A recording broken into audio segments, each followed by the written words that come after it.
You spent our savings on what? I gasped, feeling the room spin around me. Gareth, how could you? My husband's face paled as he glanced nervously between me and his parents. The dining room suddenly felt suffocating, the fancy china and crystal glasses mocking me with their extravagance. Now, Stacy, Eula, my mother-in-law, interjected with a saccharine smile. I'm sure Gareth was just thinking of family. Isn't that right, dear? I gripped the edge of the table, my knuckles turning white. My name is Stacy, and I just discovered my husband betrayed me in the worst way possible. It's an investment, Gareth mumbled, avoiding my gaze. Mom and Dad needed a place closer to us, and this condo was perfect. I thought you'd understand. Understand? I hissed, struggling to keep my voice low. You used our entire savings without even talking to me. How is that an investment? Henry, my father-in-law, cleared his throat. Now, let's not make a scene. We're all family here. I laughed bitterly. Family? Is that what you call this? Eula's eyes narrowed. I don't appreciate your tone, young lady. After all we've done for you. Done for me. I cut her off, my voice rising. You've done nothing but undermine me since the day I married your son. Gareth reached for my hand, but I jerked away. Honey, please. Can we discuss this later? No, we can't, I snapped. I want to know exactly how much of our money you spent on this condo. The silence that followed was deafening. Gareth squirmed in his seat, while Eula's smug expression spoke volumes. All of it, Gareth finally whispered. The down payment, it took all of our savings. The room tilted dangerously. I stood up abruptly, my chair scraping against the hardwood floor. I need some air. As I stormed out onto the balcony, I heard Eula's voice drift after me. Really, Gareth? I don't know why you put up with such dramatics. I gripped the railing, gulping in the cool night air. How had it come to this? When had I become such a stranger in my own marriage? The sliding door opened behind me, and Gareth's hesitant footsteps approached. Stacy, I'm sorry. I should have told you. I whirled around, fury blazing in my chest. Told me? You should have discussed it with me. We're supposed to be partners, Gareth. How could you make such a huge decision without me? He ran a hand through his hair, looking lost. They're my parents, Stacy. They needed help. And what about us? I demanded. What about our future? Our son's future? Gareth's eyes widened. Caleb? He's fine. This doesn't affect him. I laughed incredulously. Doesn't affect him? That money was for his college fund, Gareth. For our retirement. For emergencies. We can save again, he said weakly. It's not like we're poor. That's not the point. I exploded. You betrayed my trust. You put your parents before your own family. The sliding door opened again, and Eula's perfectly coiffed head poked out. Everything all right out here? Dessert's getting cold.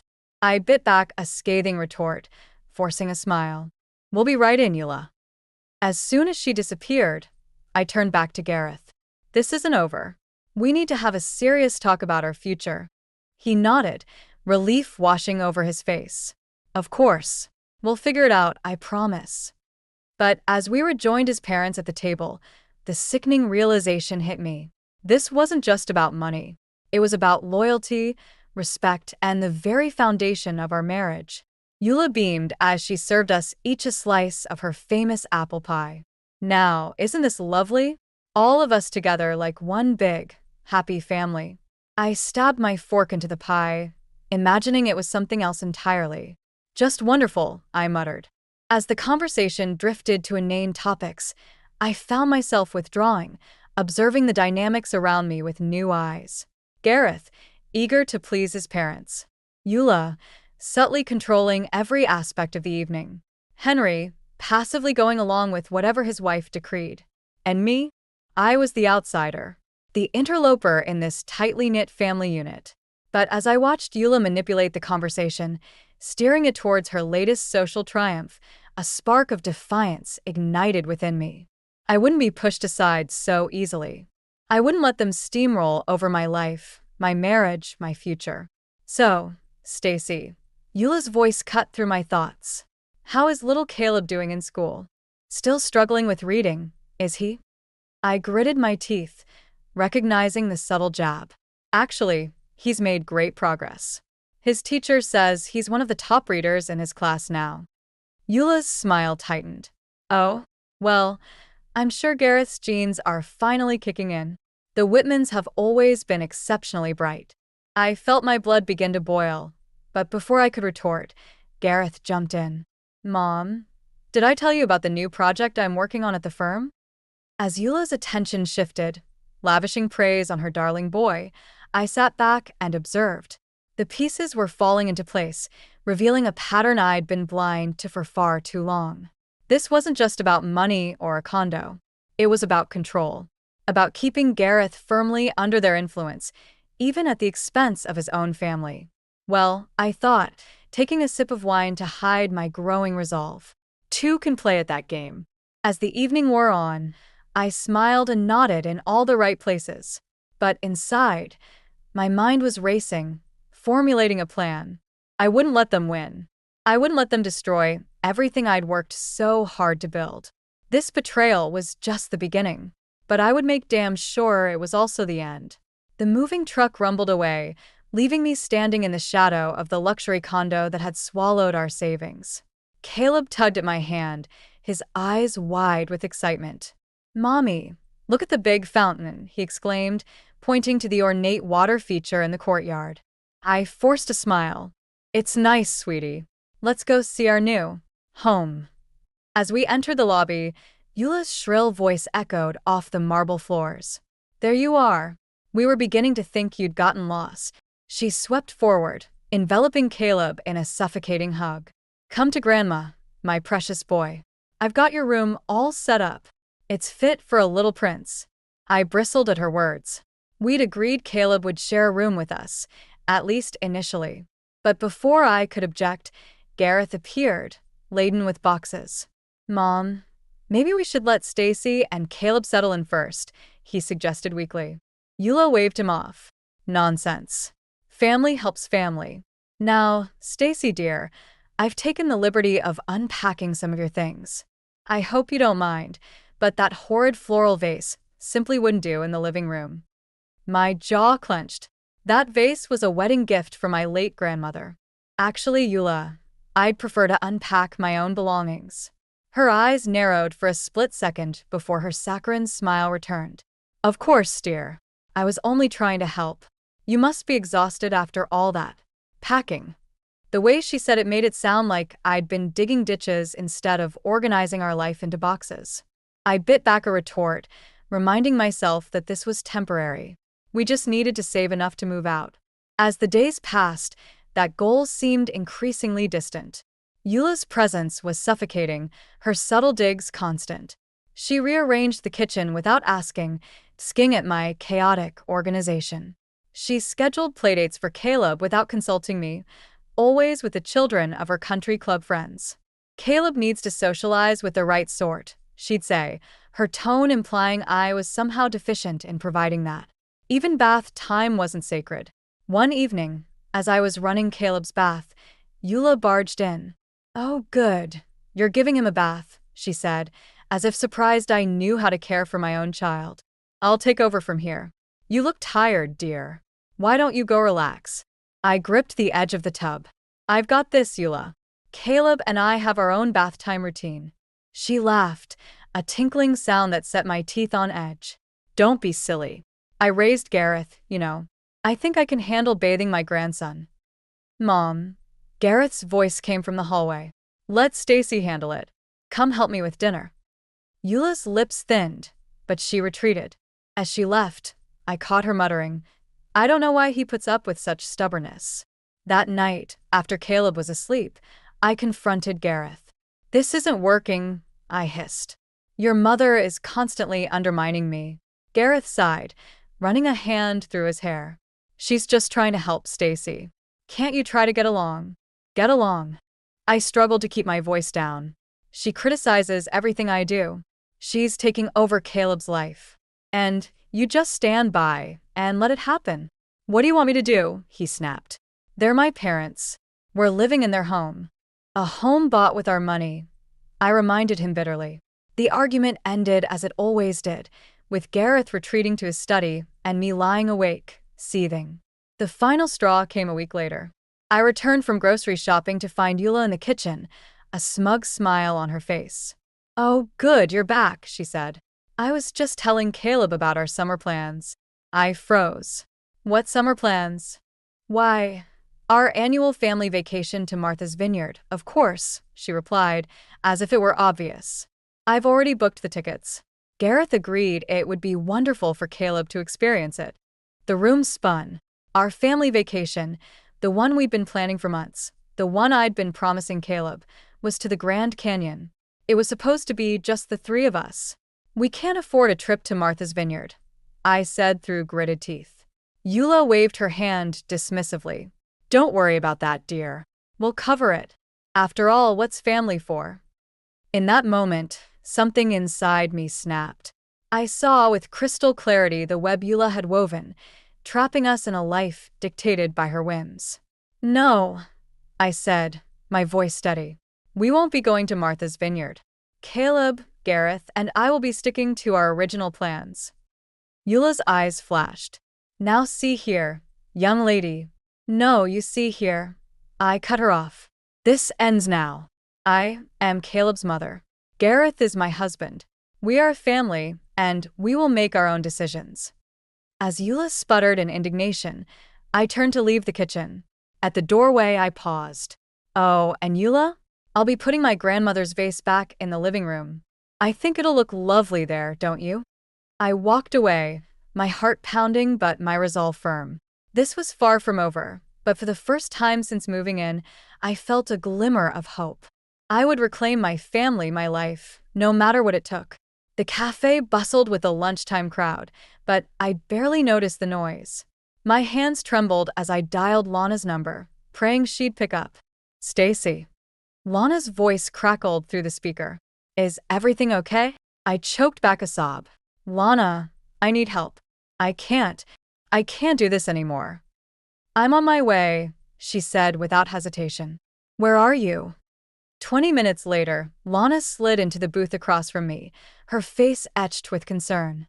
I spilled everything: the condo, Eula's manipulation, Gareth's betrayal. Lana listened, her expression darkening with each revelation. "Oh, Stacy," she breathed when I finished.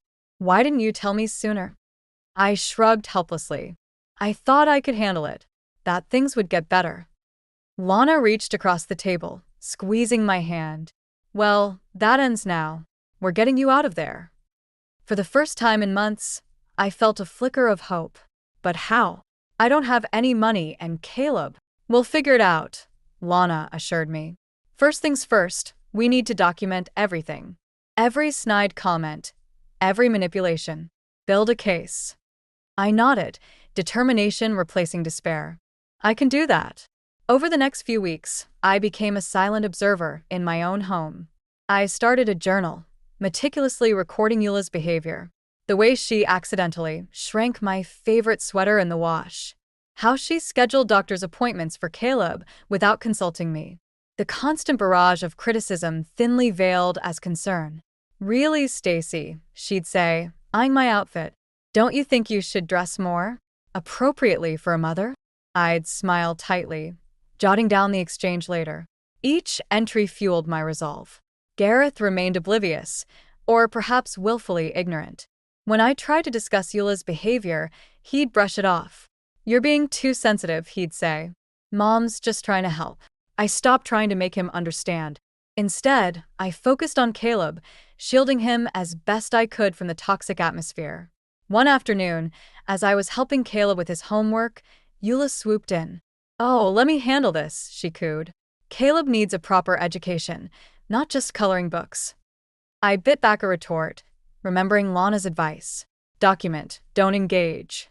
Later that night, I snuck into the study, using Gareth's computer to research custody laws and financial advice.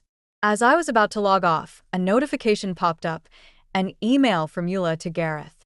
My finger hovered over the mouse. It was wrong to snoop, but I clicked. "Darling," the email read, I'm concerned about Stacy's influence on Caleb. Perhaps we should consider more permanent arrangements for his care. After all, blood is thicker than water. My blood ran cold. They were plotting to take my son. The next day, I met Lana at our usual cafe, my nerves frayed. They want to take Caleb, I whispered, showing her the email I'd forwarded to myself. Lana's eyes widened. This is serious, Stacy.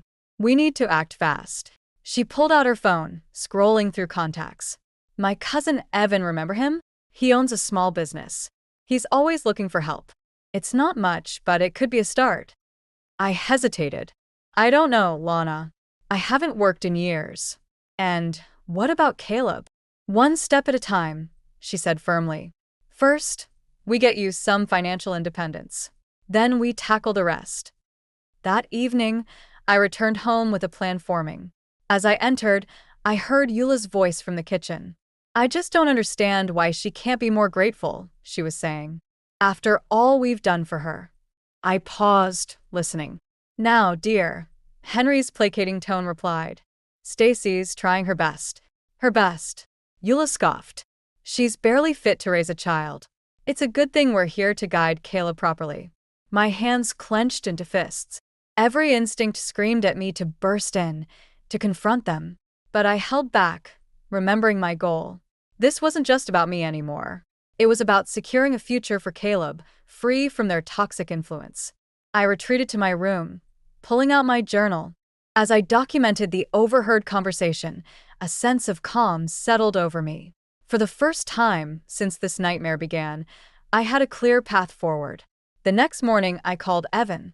I'd love to hear more about that job opportunity, I said, my voice steady.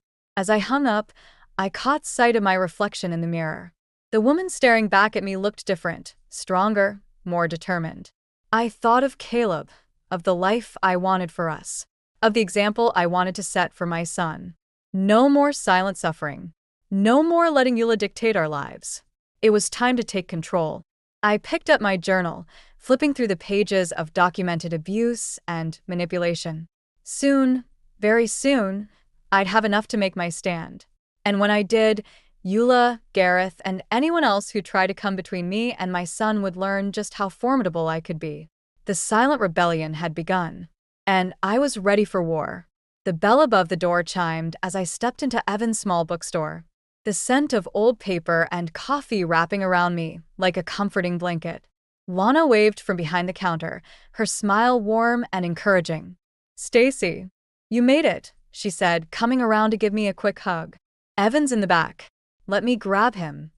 I nodded, my stomach churning with a mixture of nervousness and hope. This meeting could be the first step towards my independence, away from Eula's suffocating control and Gareth's betrayal. Moments later, a tall man with kind eyes and an easy smile emerged from the back room. You must be Stacy, he said, extending his hand. I'm Evan. Lana's told me a lot about you. As we sat down to talk, I found myself relaxing. Evan listened intently as I explained my situation, his expression a mix of sympathy and determination. Well, he said when I finished, I could certainly use some help around here. It's not much, but it's a start. When can you begin? The relief that washed over me was almost overwhelming. Really? I can start whenever you need me. We worked out a schedule that would allow me to work while Caleb was at school, without raising suspicion from Eula or Gareth. As I left the store, clutching my new employee handbook, I felt a spark of hope ignite in my chest. That evening, as I helped Caleb with his homework, Eula swept into the room. Caleb, darling, she cooed. Why don't you let Grandma help you? I'm sure Mommy has other things to do. I gritted my teeth, ready to argue, when an idea struck me. Actually, Eula, I said sweetly, I'd love your help. I have some errands to run tomorrow morning. Would you mind watching Caleb until it's time for school? Eula's eyes narrowed suspiciously, but she couldn't very well refuse. Of course, dear. Happy to help. The next morning, I left the condo with a spring in my step, my work clothes hidden under a loose sweater. The thrill of my secret rebellion carried me through my first day at the bookstore. As the weeks passed, I found myself blossoming under Evan's patient guidance. The quiet confidence I gained at work began to seep into other areas of my life. I started challenging Eula's passive-aggressive comments, much to her barely concealed fury. One evening, as I was shelving books, Evan approached me with a concerned look. "Stacy, can we talk for a moment?" My heart raced as I followed him to the office. Had I done something wrong? Was he going to let me go? Evan closed the door and turned to face me. "Stacy, I hope you know that you can trust me. I've noticed some things. The way you flinch when your phone rings. How you're always checking the time, worried about being late. If you're in trouble, I want to help." I felt tears prick at the corners of my eyes. I don't know what to say. "You don't have to say anything," Evan said gently. "But I want you to know that you have options. There are resources, people who can help. You and Caleb, you deserve to be safe and happy." His words broke something open inside me. Before I knew it, I was sobbing, spilling out the whole ugly truth about my life with Gareth and Eula. Evan listened without judgment, offering quiet support. When I finished, he handed me a tissue and a business card. "This is a friend of mine," he explained. "She's a lawyer who specializes in family law. I think you should talk to her." I stared at the card, hope and fear warring inside me. "I don't know if I can afford." "Don't worry about that." Evan cut me off. "She owes me a favor. Just think about it, okay?" That night, as I lay in bed next to a snoring Gareth, I turned the lawyer's card over and over in my hands. The thought of leaving was terrifying, but the idea of staying, of subjecting Caleb to this toxic environment for years to come, was even worse. My resolve strengthened as I remembered Evan's words. I deserved to be safe and happy. More importantly, Caleb deserved a mother who was strong enough to protect him. The next morning, I woke early, my decision made. I dialed the number on the card with shaking fingers. "Hello," I said when a woman answered. "My name is Stacy Whitman. I need your help." As I hung up, I caught sight of my reflection in the mirror. The woman staring back at me looked different, stronger, more determined. For the first time in years, I felt a glimmer of real hope. Eula's voice floated up from the kitchen, sharp with displeasure. "Stacy, where are you? Caleb needs his breakfast." I took a deep breath, squaring my shoulders. Let her shout. Let her scheme. I had allies now and a plan. The days of cowering in fear were over.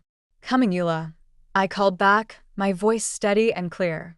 As I descended the stairs, I felt the weight of my secret knowledge buoying me up. Soon, very soon, I would be free. And neither Eula nor Gareth would see it coming. The tension in the condo was palpable as I walked through the door, my arms laden with groceries. Eula's shrill voice carried from the living room, where she was engaged in a heated phone conversation. "I don't care what it takes," she hissed. "That girl needs to be put in her place." I froze, my heart pounding. There was no doubt who that girl was. As I rounded the corner, Eula's eyes locked onto mine. Her face morphed into a saccharine smile, but the malice in her gaze was unmistakable. "Oh, Stacy dear," she cooed, ending her call. "Let me help you with those bags. You look so tired." I squared my shoulders, meeting her gaze. "I'm fine, Eula. I can manage." Her eyes narrowed at my defiance. "Well, if you insist. Though I do worry about your ability to handle everything. Caleb needs a stable environment after all." The implied threat hung in the air between us. I bit back a retort, reminding myself of the lawyer's advice. Document everything, but don't engage unnecessarily. Later that evening, as I was tucking Caleb into bed, Gareth appeared in the doorway. "Can we talk?" he asked, his voice low and strained. I nodded, pressing a kiss to Caleb's forehead before following Gareth to our bedroom. "What's going on with you lately?" he demanded as soon as the door closed. "Mom says you've been acting strange, disappearing for hours." I felt a flare of anger. "Oh, your mother says? And what do you think, Gareth? Have you bothered to ask me how I'm doing?" He ran a hand through his hair, frustration evident in every line of his body. "I'm asking now, Stacy. What's going on?" For a moment, I considered telling him everything, the job at the bookstore, the meetings with the lawyer, my plans to leave. But as I looked into his eyes, I saw only confusion and irritation. No understanding, no remorse for how he'd betrayed me. "Nothing's going on," I said finally. "I'm just trying to be a good mother to our son." Gareth's face softened slightly. "I know things have been tough with the move and all, but Mom and Dad are just trying to help. Can't you try to get along with them?" I laughed bitterly. "Get along? Gareth, your mother is actively trying to undermine me at every turn. And you just stand by and let it happen." His expression hardened. "That's not fair, Stacy. They're my parents. I can't just what?" I interrupted. "Stand up for your wife. Protect your son from their manipulation." Gareth's face flushed with anger. "You're being ridiculous. Mom and Dad love Caleb. They want what's best for him." "What's best for him?" I echoed incredulously. "Like when your mother tried to enroll him in that elite preschool without consulting me. Or when she tells him that Mommy is confused whenever I disagree with her." Gareth's jaw clenched. "You're blowing things out of proportion. Mom is just trying to give Caleb opportunities." I shook my head, a wave of sadness washing over me. This man, who I'd once loved so deeply, was now a stranger to me. "You know what, Gareth? You're right. I am tired. Tired of fighting for a place in my own family. Tired of being treated like an outsider in my own home." His eyes widened, a flicker of fear crossing his face. "What are you saying?" I took a deep breath, steeling myself. "I'm saying that something needs to change. Either you start standing up to your parents and supporting me, or—" I let the unfinished threat hang in the air between us. Gareth's face paled. "Or what?" he whispered. Before I could respond, a knock at the door interrupted us. Eula's voice floated through, sickly sweet. "Is everything all right in there?" I heard raised voices. Gareth shot me a pleading look before opening the door. "Everything's fine, Mom. Stacy and I were just talking." Eula's eyes darted between us, her lips curved in a triumphant smile. "Well, if you're sure. I was just about to make some tea. Would you like to join me, Gareth? We can discuss that business proposal your father mentioned." I watched as Gareth hesitated, torn between staying to finish our conversation and following his mother. In the end, habit won out. "Sure, Mom," he said, avoiding my gaze. "I'll be right down." As they left, I sank onto the bed, a mix of anger and determination coursing through me. This confrontation had made one thing crystal clear: I couldn't count on Gareth to change. If I wanted a better life for myself and Caleb, I would have to make it happen on my own. I pulled out my phone, sending a quick text to Lana. "It's time. Can you help me get everything ready?" Her response came almost immediately. "Absolutely. We're here for you, Stacy. Whatever you need." I took a deep breath, feeling a strange sense of calm settle over me. The storm was gathering, but for the first time in years, I felt ready to face it head-on. Eula and Gareth had no idea what was coming, but they were about to learn that I was no longer the meek, compliant woman they thought they could control. The time for silent rebellion was over. Now it was time for action. The Whitman family's annual garden party was in full swing, the manicured lawn dotted with elegantly dressed guests sipping champagne. I stood at the edge of the crowd, my heart pounding as I clutched the folder containing months of meticulously gathered evidence. Eula's voice carried across the garden, her laugh tinkling like broken glass. "Oh, Stacy dear, do come and join us. We were just discussing Caleb's future." I took a deep breath, steeling myself. This was it, the moment I'd been preparing for. As I approached the group, I caught sight of Gareth, his face tight with tension. He'd been on edge ever since our argument, clearly sensing the shift in our relationship but unable or unwilling to address it. "What about Caleb's future?" I asked, my voice steady despite the adrenaline coursing through my veins. Eula's smile was razor-sharp. "Well, we were just telling the Hendersons about that wonderful private school we're considering. The one with the accelerated program." I felt a flash of anger. We'd never discussed any private school. "Oh, and when was this decision made?" Henry cleared his throat uncomfortably, But Eula pressed on. Now, Stacy, don't be difficult. We're only thinking of what's best for Caleb. What's best for Caleb? I echoed, my voice rising. Like when you tried to enroll him in that elite preschool without consulting me. Or when you tell him that mommy is confused whenever I disagree with you. A hush fell over the gathering. Eula's face flushed with anger and embarrassment. I don't know what you're talking about. Gareth, control your wife. But Gareth stood frozen, his eyes darting between me and his mother. I turned to address the stunned guests. I'm sorry to disrupt your lovely party, but I can't stay silent any longer. For months, I've endured manipulation, gaslighting, and emotional abuse at the hands of my in-laws, while my husband stood by and did nothing. Murmurs rippled through the crowd. Eula's face contorted with fury. How dare you? After everything we've done for you. Everything you've done? I laughed bitterly. You mean like using our entire savings to buy this condo without my knowledge or consent? Gasps echoed around us. I opened the folder, pulling out bank statements and emails. I have proof of every manipulation, every lie. How you've systematically tried to undermine my relationship with my son. How you've belittled and excluded me at every turn. Gareth finally found his voice. Stacy, please. This isn't the time or place. When is the time, Gareth? I demanded, rounding on him. When were you planning to stand up for me? For our family? His face crumpled. I didn't know it was this bad. I thought if we just tried harder. Tried harder? Eula screeched. We've bent over backwards to accommodate this ungrateful. That's enough, Eula. Henry's voice cut through the chaos.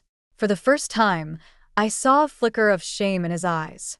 We may have overstepped. Eula whirled on him. Don't you dare side with her. She's trying to turn our son against us. No, Mom, Gareth said quietly. Stacy's right. I've let this go too far.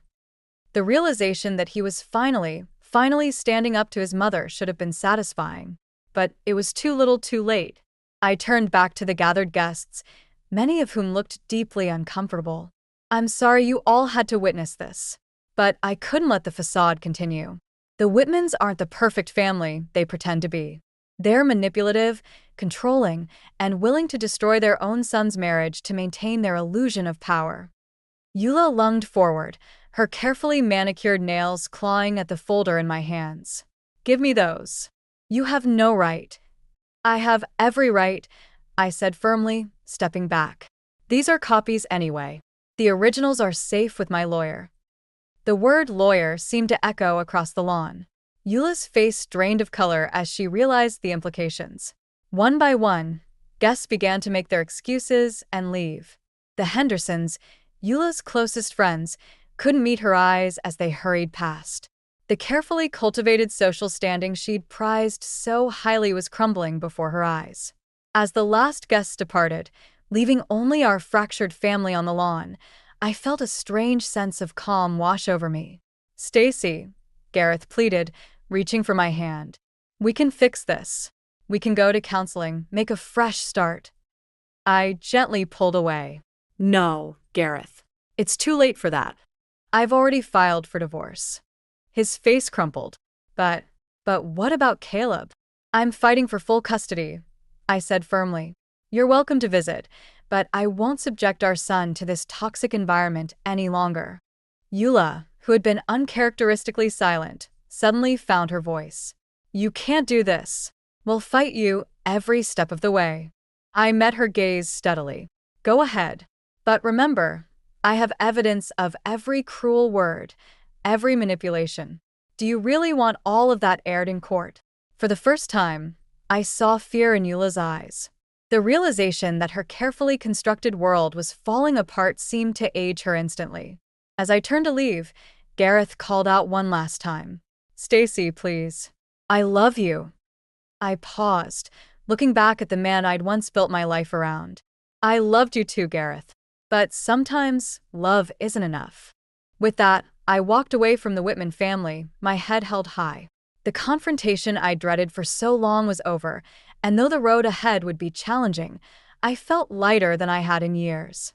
The storm had broken, and in its wake, I could finally see the promise of clear skies ahead. The pre-dawn light filtered through the curtains as I zipped up the last suitcase. My heart raced, a mixture of fear and exhilaration coursing through my veins. Today was the day. The day I'd reclaim my life and my son's future. A soft knock at the door made me jump. "Stacy." Lana's whisper came through. "It's time." I took a deep breath, steeling myself. "Coming," I whispered back. Caleb stirred in his bed as I approached. "Mommy," he mumbled, rubbing his eyes. "Hey, sweetie," I said softly, kneeling beside him. "Remember our special adventure I told you about? It's time to go."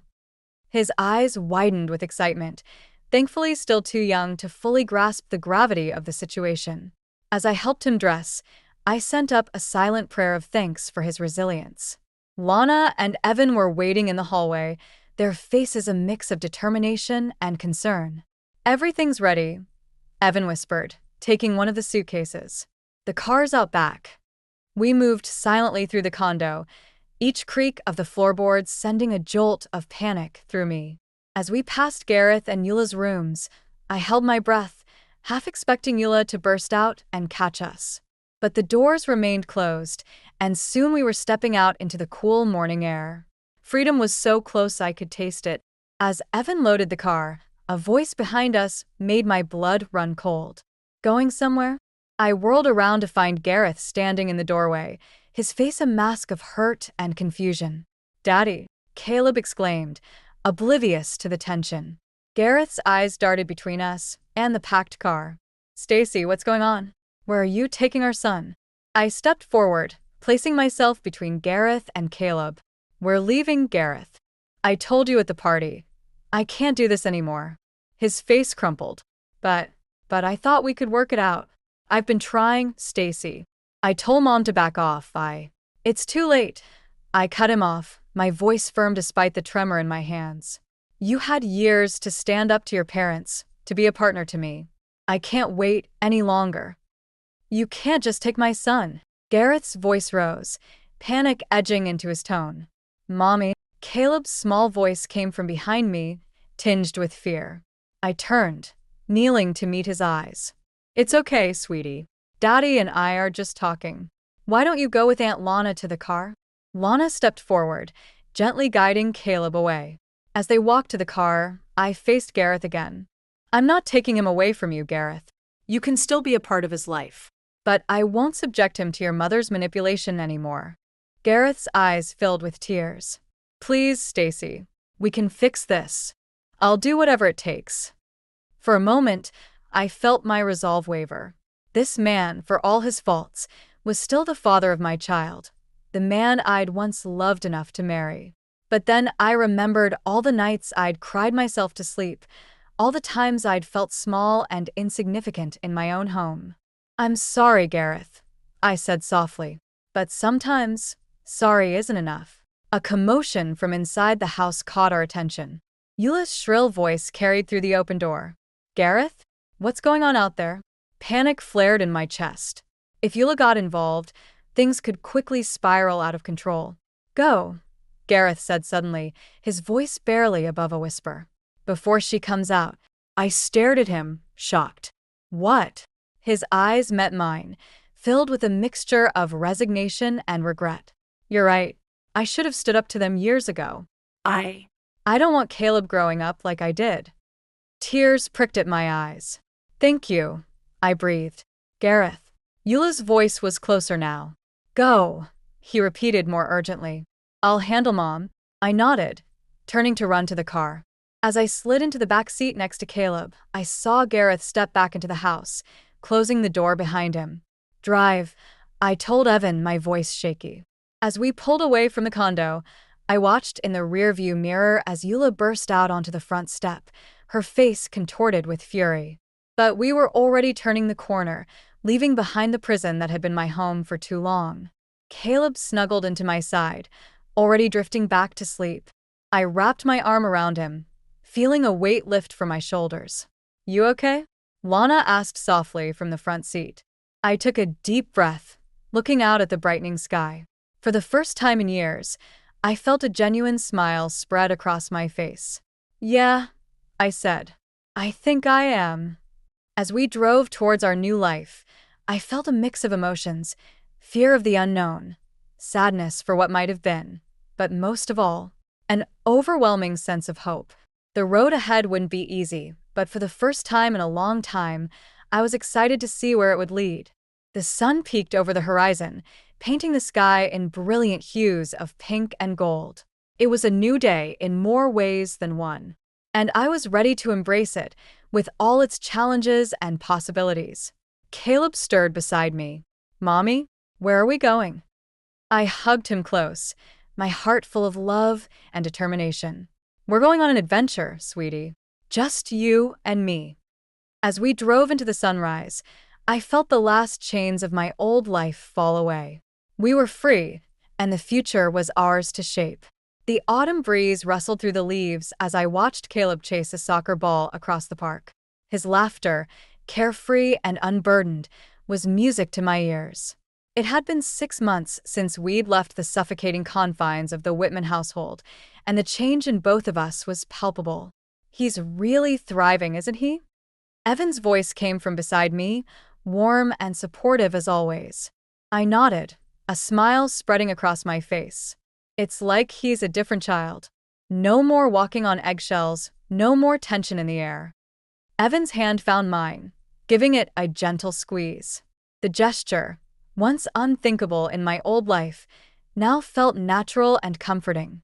Our relationship had blossomed slowly, built on mutual respect and understanding.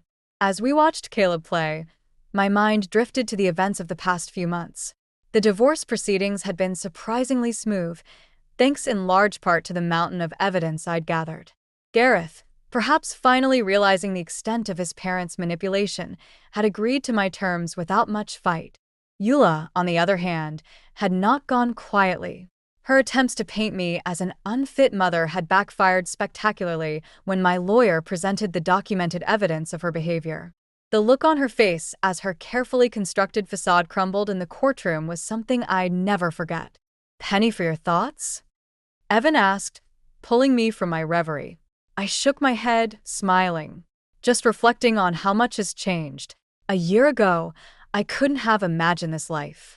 "You should be proud of yourself, Stacy," he said softly. "What you've accomplished, the strength you've shown, it's incredible."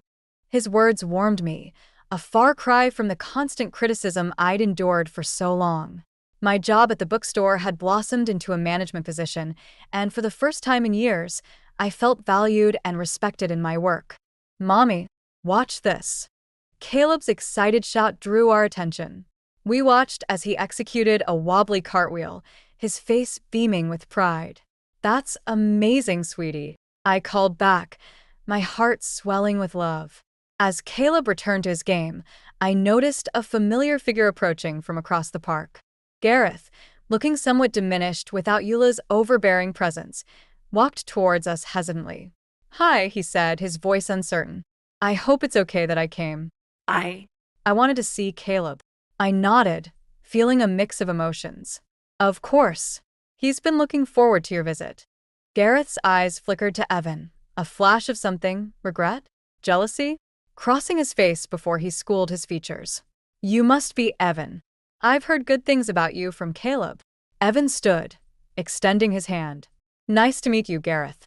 I'll give you folks some space. Stacy, I'll be by the coffee cart when you're ready." As Evan walked away, Gareth turned to me. "He seems like a good guy." "He is," I said simply. There was no need to twist the knife. We watched Caleb play in silence for a moment before Gareth spoke again. "I wanted to apologize, Stacy, for everything. I know it's too late, but I see now how blind I was, how I let my parents control everything." I studied his face, seeing the genuine remorse there. "Thank you, Gareth. That means a lot." He nodded, his eyes sad. "I've been seeing a therapist trying to understand why I let things get so bad. It's been eye-opening." "I'm glad," I said softly, "for your sake and for Caleb's." As if on cue, Caleb noticed his father and came running over. "Daddy, did you see my cartwheel?" Gareth's face lit up as he knelt to hug our son. I sure did, champ. That was awesome. Watching them together, I felt a sense of peace settle over me. This wasn't the family I'd imagined when I'd said, I do, all those years ago, but it was a family nonetheless. One built on honesty, respect, and the hard-won wisdom of experience. As the afternoon wore on, Gareth said his goodbyes, promising Caleb another visit soon. I watched him walk away, feeling a chapter of my life truly close. Evan rejoined us, handing me a steaming cup of coffee. Everything okay? I nodded, leaning into his warmth. Better than okay, actually. I feel free. We gathered our things, Caleb chattering excitedly about his playdate as we headed home. Our home, a modest apartment filled with laughter and love, so different from the cold, oppressive condo we'd left behind. That night, after tucking Caleb in, I stood by the window, looking out at the city lights. The woman reflected in the glass was a far cry from the beaten-down, insecure person I'd been a year ago. She stood tall, confident, her eyes bright with hope for the future. I thought of Eula, her social circle shattered, her control over her son slipping away. Of Henry, finally forced to confront his role in enabling his wife's behavior. Of Gareth, struggling to rebuild his life without his parents' suffocating influence. But mostly, I thought of Caleb, growing up in a home filled with love and respect. Of the lessons he'd learn about standing up for himself, about the power of resilience and self-worth. As I turned away from the window, my eyes fell on a framed photo of Caleb and me, laughing at the beach. It was a simple moment, but it captured everything I'd fought for: joy, freedom, and the unbreakable bond between a mother and her child. The journey had been hard, the battles fierce, but standing here now, I knew without a doubt that it had all been worth it. We had our whole lives ahead of us, full of possibilities and free from the shadows of the past. And I was ready to embrace every moment of it.